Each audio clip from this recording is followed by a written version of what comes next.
Hi guys!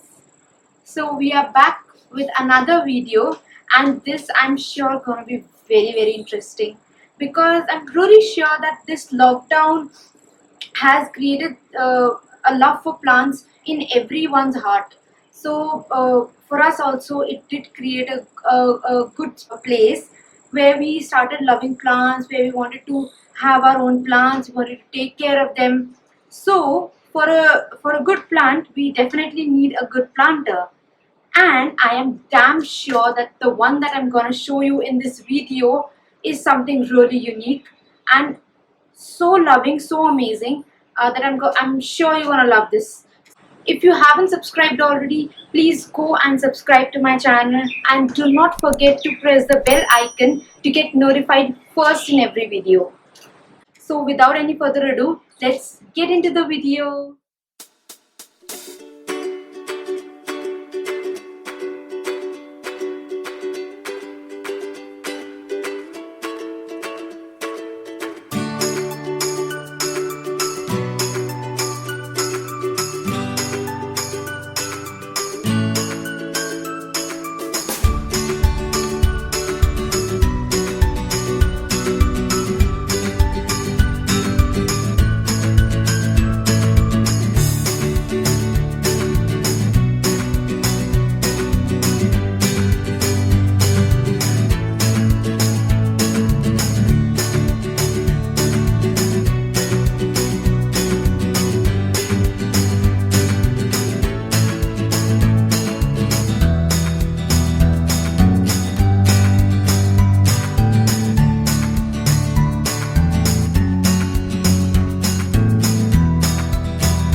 thank you for watching this video, and I hope you guys really like and love this video. And if you have any questions regarding the video, you can always comment down below and let us know. And if you recreate this, do let us know in our comment section below. And you can even send me on my Instagram the pictures if you recreate this. My Instagram handle is down below, so you can go and check that out. Thank you. Bye.